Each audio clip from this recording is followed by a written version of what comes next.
Mesdames, Messieurs, peuple congolais, j'ai rencontré les enfants des anciens des Sékou Touré de la Guinée. Et c'est alors là que ce monsieur, hein, qui est de mon âge, il dit, Aya Tonga, je te suis beaucoup. Vous savez que ce que tu dis là, ben, c'est comme si tu parles dans le vide. Parce que dans notre communauté africaine ou la communauté noire, nous avions des gros soucis. Et pourquoi? Parce que je vais d'abord vous expliquer que bon, ben, pour vivre la démocratie en Afrique noire et surtout francophone, c'est à la fois difficile et possible à la fois. Oui, c'est ça. Et donc là, pour commencer, d'abord, il m'a raconté l'histoire de 1956, où Sékou Touré fut un syndicaliste de la CGT, le premier syndicat français. Et donc, il avait osé dire non au général de Gaulle en 1956. Et c'est alors là, le général de Gaulle se fâcha. Bon, ben, il dit, bon, tu veux devenir indépendant? Bon, ben, d'accord, bon, ben. Il avait quelque part le son de la raison. Il a dit, oh, vas-y, maintenant indépendant. Le même soir même, ils avaient tout embarqué. Comme c'est un pays qui vivait tous le système administratif de l'économie et autres était aux mains du colon, donc ils sont partis avec leur matériel et tout. Donc, c'est couturé, c'est tout vide. Le soir, on est indépendant, mais qu'est-ce qu'on en fait? Et chose bizarre, c'est qu'au moment où ils sont en train de chercher les solutions pour s'en sortir de cet enfer de l'indépendance de la Guinée, et donc il y avait déjà des Guinéens qui commençaient déjà à conspirer contre Sékou Touré. Ils s'utilisaient par le colon. Facilement. On s'est dit, mais comment on était ensemble, on veut se libérer, on cherche des solutions ensemble? Non. Non, on ne veut pas de solutions. Ils commençaient déjà la complicité, la traîtrise et autres, à visage ouvert. Et donc là, Sékou Touré a réfléchi, il est allé chercher, chez les soviétiques, les Russes, et c'est là que la Guinée, Conakry, devient un pays communiste. Et vous avez la dérive dictatoriale et autres, parce que c'est la situation, on n'y pouvait rien, parce que de toute façon, ceux qui étaient là, ils cherchaient quelque part aussi à l'assassiner. C'est terrible. Ils disent, mais comment cette race-là est comme ça? Elle est toujours là pour servir les autres. Et puis pas. Voilà, donc j'ai dit non, mais c'est pas possible. Et il a dit non, monsieur. Vous voyez que ce qui s'est passé chez vous là-bas au Congo-Brazzaville, depuis 1997 à nos jours, c'est la même chose qui n'a jamais changé que mes parents expliquaient depuis 1954 jusqu'à nos jours. Ça n'a pas changé. L'homme noir n'a pas changé. L'Africain n'a pas changé. Et monsieur, il y a quand tu dis que tu as dit l'ennemi de l'Africain, c'est l'Africain lui-même. L'ennemi du noir, c'est le noir lui-même. Parce qu'il existe une certaine mentalité qui nuit gravement à l'évolution du continent noir. Où est-ce que tu as trouvé ça? Bon, monsieur, je vous le redis, que, bon, comme je vous l'ai dit, je l'ai trouvé dans un livre écrit par une jeune Congolaise. À l'époque, elle avait 21 ans. Elle s'appelle Ketia Bouanga. Elle doit être ici en France. Elle avait écrit Les débuts du noir, c'est la noire. Voilà. Donc, c'était aux éditions Edilivre. Donc, vous pouvez chercher ça.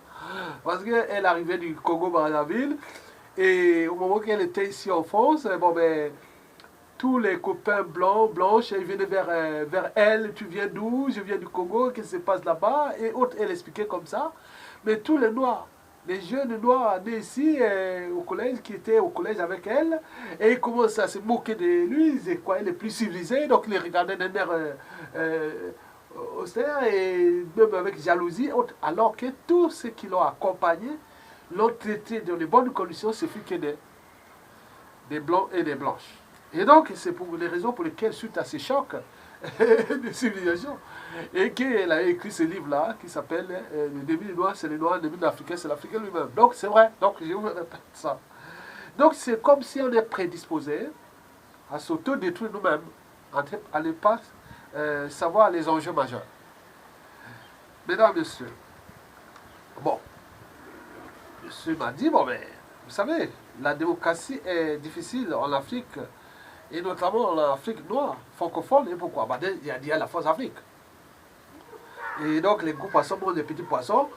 Nous ne sommes pas capables de comprendre pourquoi il y a des gros poissons, pourquoi on veut devenir aussi gros poissons. Et donc, on ne le sait pas. C'est déjà le problème. Et donc les gens veulent avoir les buildings, les autoroutes, avoir comme ce qui se passe ici, alors qu'ici il y a eu c'est passé pendant des années. Et les gens ont l'esprit de vivre ça. Mais nous, on est là, on croit que quand on est au pouvoir, c'est pour soi-même, quoi. Et donc, il m'a détaillé ces soucis-là. Donc, les soucis-là, il a retracé un peu ce que je dis quelque part, mais il a alimenté ce débat parce qu'il a tout noté. Hein. Et donc, il m'a dit que bon, la première raison qui est la démocratie en Afrique noire et francophone, la première raison, c'est la raison. Nous ne savions, nous n'est pas raisonnable. On sait que bon, on a tenté quelque chose, ça n'a pas marché, laisse aux autres continuer, non.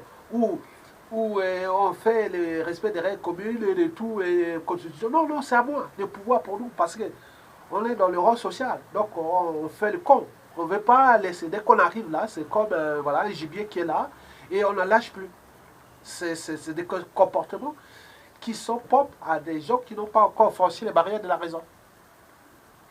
Et donc, sur ça, je l'ai dit, bon, ben, c'est comme moi quand j'ai dit que ben, on a vu des guépards hein, attaquer un Impala, et il y a des hyènes, il y a des autres qui arrivent là-bas, bon, ben, il laisse tomber, il ne va pas se faire blesser. Mais nous, on ne peut pas dire, oui, mais écoutez, j'ai échoué ou il y a eu élection, que j'ai fait ceci, on peut faire aller se fracasser, soi-même aussi, le peuple aussi, parce qu'on n'a pas franchi la barrière de la raison. Et ça, nous étions tous les deux d'accord sur ce plan. Et c'est récurrent, il a dit, depuis 1900, les années 50 jusqu'à nos jours. C'est comme si ça n'a jamais changé. Et le deuxième souci qu'il a dit, c'est l'esprit critique, l'esprit contradictoire. Il a dit que le souci que Sékou Touré avait déjà avec ça, parce qu'il a commencé à faire là, et même en cherchant à le contredire, ça devenait un problème quelque part. Et donc, nous, on ne sait pas... on ne connaît pas le sens de l'esprit critique. Encore, on ne peut qu'avancer par la critique.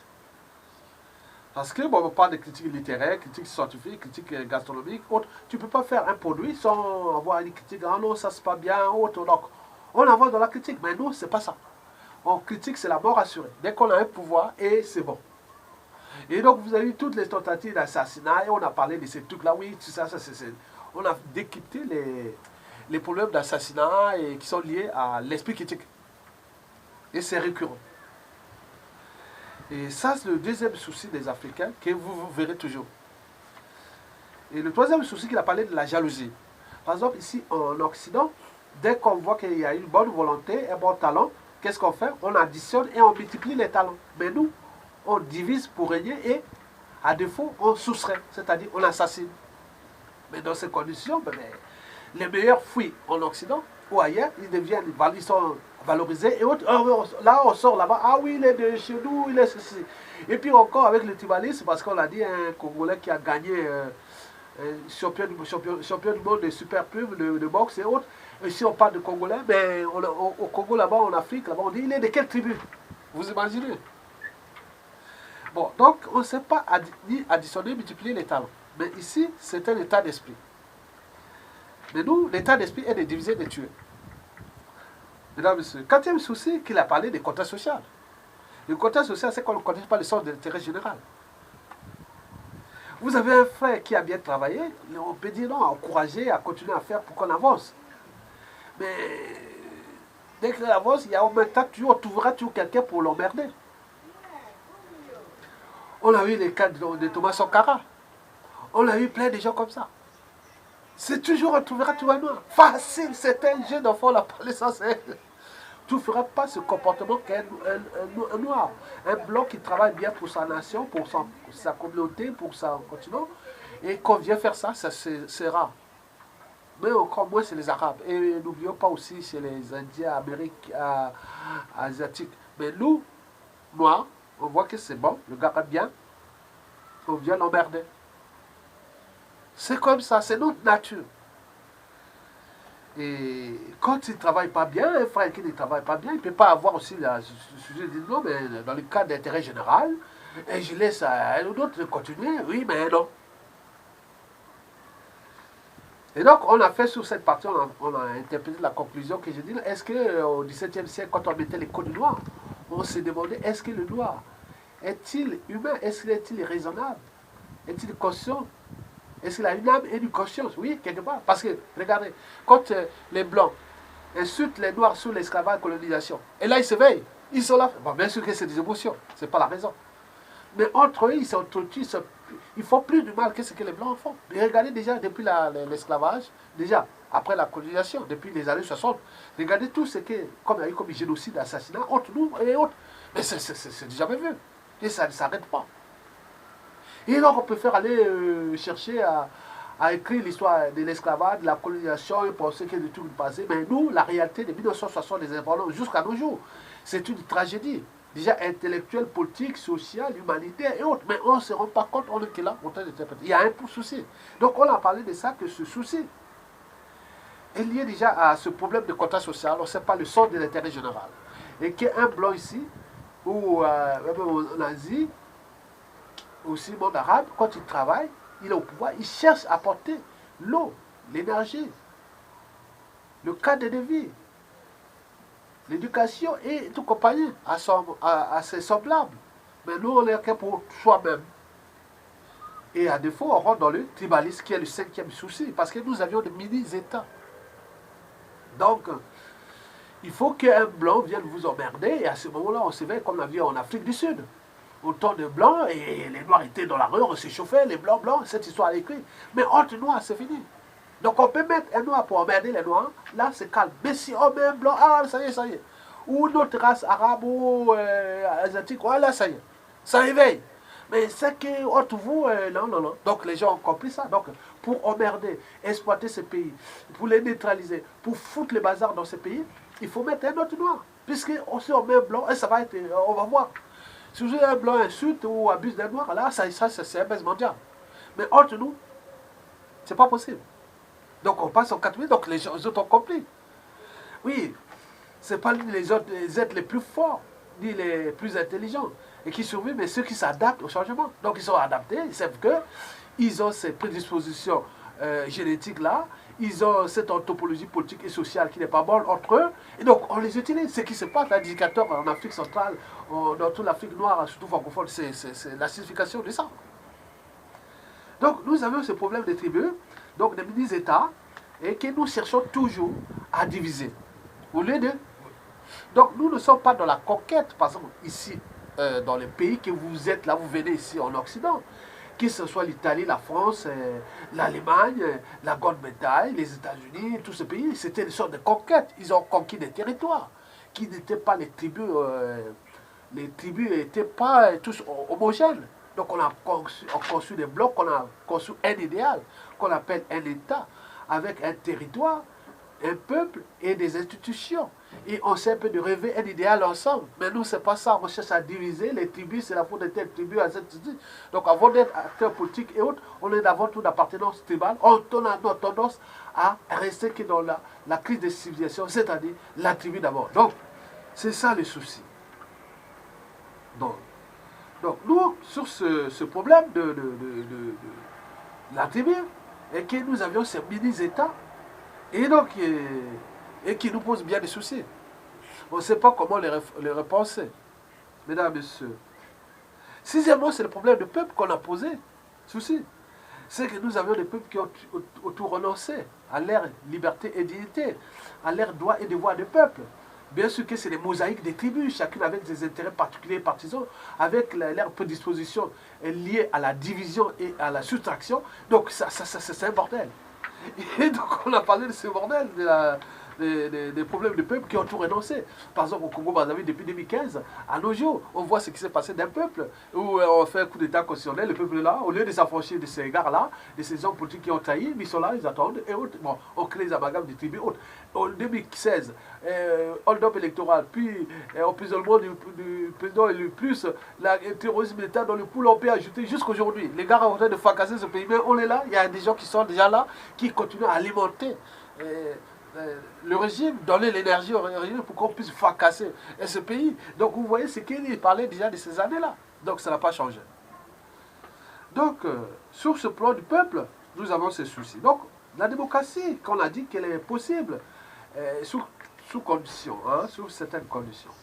On a dit, regardez par exemple la région parisienne, c'est la deuxième plus grande agglomération urbaine du monde. Il y a 1200 communes. Mais les communes, que ce soit les communes là, sont semi-autonomes. Vous prenez Paris, vous prenez Versailles, vous prenez Bobigny, Cergy, vous prenez... je peux citer, j'ai vu toutes les 1200 communes de la région parisienne, c'est quand même au partant du centre de Paris. Du centre de Paris jusqu'à la périphérie de la région, vous avez plus de 1200 communes, donc sur un rayon de 50 à 70 km à peu près, en partant du centre de Paris, qui est des communes tout autour. Mais c'est des villes semi-autonomes. Entre eux, il y a des intercommunalités. Nous, on peut les penser comme des tribus. Et à ce moment-là, l'ensemble, le bloc, l'ensemble, font un État qui construit avec un territoire délimité. Donc l'enjeu sera de comment structurer, comment l'organiser, comment manager et protéger cet ensemble qui doit être dynamique. Bon, mais au terme de pouvoir, on va donner des répartitions des compétences que, bon voilà, et vous, tel là, bon, vous, telle tribu, par exemple, on prend Paris, Paris, c'est la ville capitale. Et nous, au Congo, ce sera par exemple Brazzaville. Tout autour de Brazzaville. Et il y aura les tribus Bukulari, Congo, Sundi, Teke, Dalan. On peut même loger et créer un ensemble avec la répartition des compétences qui va gérer quoi, qui va faire quoi. Et la répartition aussi des ressources, c'est-à-dire financières, comment faire avec les ressources naturelles, les valeurs ajoutées économiques et tout compagnie ensemble. Donc ça, c'est possible. C'est que nous avions introduit comme la République. Le régime conventionnel, si vous tapez Isidore Ayatonga, le régime conventionnel, vous allez voir déjà ces idées. Donc nous avions développé ça, c'est l'enjeu de demain. Et donc nous sommes rigolés de ça parce que vraiment des soucis là. Et vous pouvez vérifier vous-même que vous remarquerez que les Noirs, nous avons ces soucis-là qu'on a détaillés. Le premier souci, c'est la raison. Vous devez comprendre ça. Le deuxième souci, c'est l'esprit critique. Le troisième souci, c'est la jalousie. Quatrième souci, c'est qu'on ne sait pas le contrat social, c'est-à-dire les centres d'intérêt général. Cinquième souci, c'est le problème du tribalisme, qu'il faudra penser les pouvoirs autogérés depuis les jeunes tribales, d'en bas vers le haut. Donc ça, c'est possible. Pour que les problèmes d'amalgame, de négationnisme, c'est la faute de telle tribu, j'ai été voté telle tribu. Non, non, non. Si vous voulez faire ça, on aura votre président, donc, une région semi-autonome dans une coopération passive nationale. Et ça, c'est possible, comme on l'a déjà pensé. Et le sixième souci, c'est celui d'un peuple, parce que nous avons des peuples qui ont toujours tendance à tout renoncer et laisser qu'aux hommes politiques qui n'ont même parfois pas reçu mandat et qui gèrent, qui vous contrôlent, mais comme ils sont des pourris vendus, et donc on rentre dans les statu quo politiques et ils vivent là, et les dictateurs ou les démocratures continuent à détruire nos écosystèmes déjà naturels, puis sociétaux et culturels, et c'est bien comme ça, puisqu'on a tout renoncé. Merci beaucoup.